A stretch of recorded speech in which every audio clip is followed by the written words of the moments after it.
Lil Smokies here at eTown Hall. So cool. Andy Dunnigan, welcome to eTown. Hey man, thanks for having us. Good to hear you guys again. Yeah, this is great. Of course, this is the first band on our show in 29 years that's actually named after little cocktail sausages. So that's a landmark. It's not the Little Smoky Mountains. That's No.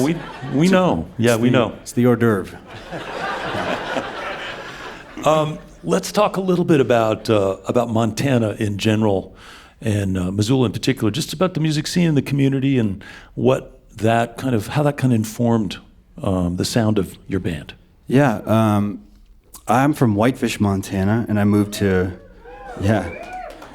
Missoula in 2006 and studied English, and then met half these guys like my sophomore year, and that's sort of was the start of the demise of my scholastic education. We began playing a lot of music late nights and didn't sleep a ton. Yeah. Had you already been playing music by then, or was this sort of a relatively new thing for you? Yeah, I was. Your dad played, right? My dad plays music for a living up Yeah. in Whitefish, Montana. He's a singer-songwriter. So yeah, I was around music my whole life and started playing Jimi Hendrix stuff, and then he sort of put a banjo in my room one day, and the Deliverance soundtrack of all albums, that was the most. That's a little dark. Yeah. For a dad. Here, son. Here you go. Think about this. Happy Valentine's Day. So yeah, I guess I took some of that to college, and so I was tinkering around with guitar and mandolin and banjo, and dobro stuck. Then I went to the Telluride Bluegrass Festival, and and I caught the bug. I totally caught the bug. Was I playing there that year? I'm not sure. Could have been. 2005 and 6, probably. Probably, yeah. Yeah.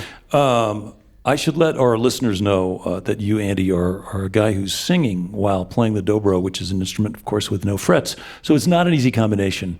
No. And that's something that must have taken a lot of commitment and practice to get the hang of. Yeah, I'm still working on it. But and it's a rhythmic instrument too. So we used to have a mandolin player, and he would kind of have that percussive chop. But it's my job now. I have to work overtime. All right. I'm not getting paid enough. And was that the? You mentioned that Jimi Hendrix and others were your sort of early inspiration. What were the slide guitar sort of heroes or point people that led you in that direction? Was it more lap steel or? Yeah, I mean it was kind of like Ben Harper. He was sort of like in my generation. That was sort of like a gateway drug, and then.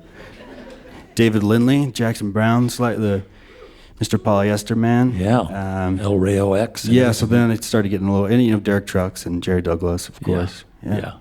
Hey, in case you just tuned in, you're listening to eTown. I'm here with Andy Dunnigan and the guys from Lil Smokies.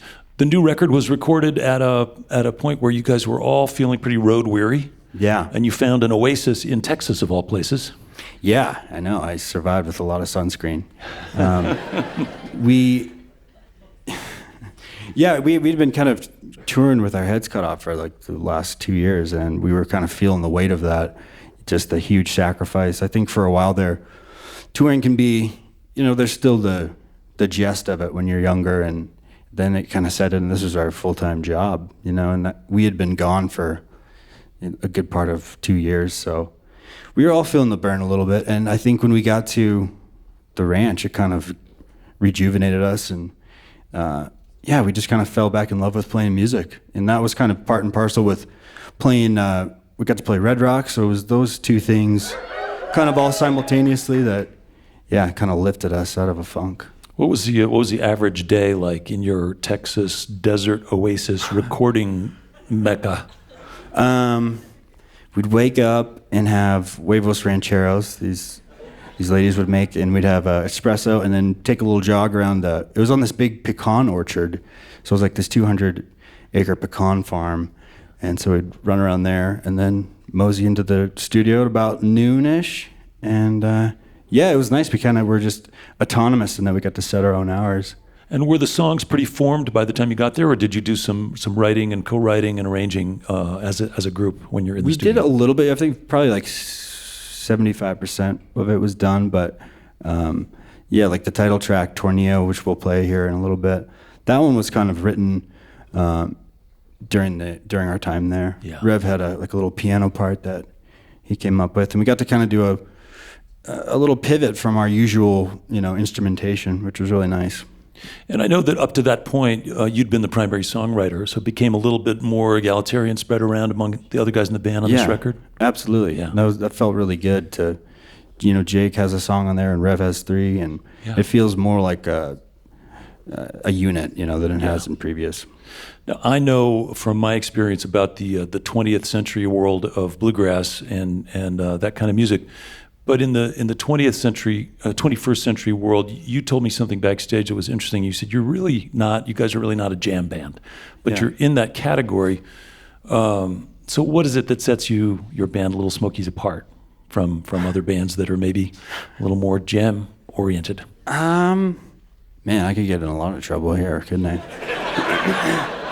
That makes good radio. Yeah. I don't know. Yeah. Let's spill it, man. Let's hear it.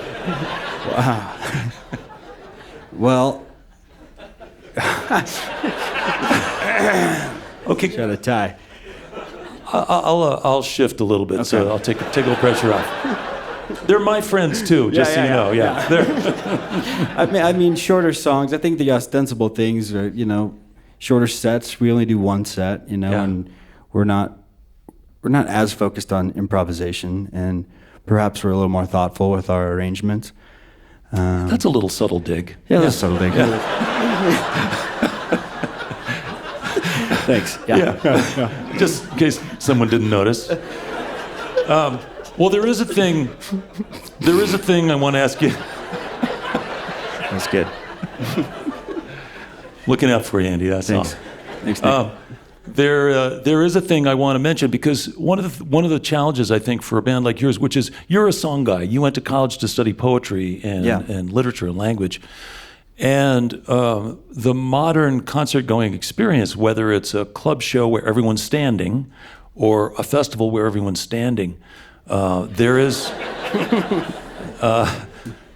a little pressure to keep the tempos up. Yeah, absolutely. And so, a mid-tempo ballad or 2 or 3 can suddenly kind of take the energy down. So I think there's pressure, and especially if you're really playing to an audience that's partying a little bit, you feel like you need to keep the energy level up. Yeah, and that's kind of a constraint, right? Yeah, I mean, we learned that back in the early days when we were just kind of in Missoula and we were a cover band. We like you were saying, we'd play a lot of instrumental tunes, but we would throw in an 80s song and the whole dance floor would erupt, and so that was, that got the gears turning. And I think that definitely was influential to us when we were, and especially me writing songs, where you wanted to keep that, it's like positive reinforcement when you're playing. Yeah. And you get that result, so. Well, the fact is you made a really good connection with your audience, and that continues. Things are going really well for the band. So whatever you're doing well, and it's working. I know. Lastly, just one of the songs on the record, "World's on Fire," made me think about. I know it's not about current events, but I'm wondering about the responsibility as a songwriter and as a performer to tie into things that are connected to your values, like I imagine maybe climate change or World's on Fire would be a thing that's lurking underneath there. Yeah, I mean, that was definitely swirling around in the zeitgeist of, the current events when I was writing that. And yeah, being from Montana, I used to work for the National Park Service, and the world is on fire, literally. And it kind of was for me and the band and internally, when we were on the road for that long. So it's good to be aware, and it's hard to, I think it's easy to get disenchanted these days. Yeah. Because there's a lot of stuff going on, but. Well, you have an opportunity to both entertain and be real. And so I think that's a great gift you give to your audience. Yeah. If you put on a good show, but all along the way, you can also share and let them into what you feel, what you care about. Yeah, I think being authentic and genuine and being vulnerable are good pillars. Yeah. And do you still eat those little sausages, by the way? Absolutely. Oh, absolutely. No. Yeah, you do? Yeah. No, no, really. no. All right. Well, thanks, Andy. We're going to get back to music. Andy Dunnigan from Lil Smokies. Welcome back, if you would, the band, the Lil Smokies.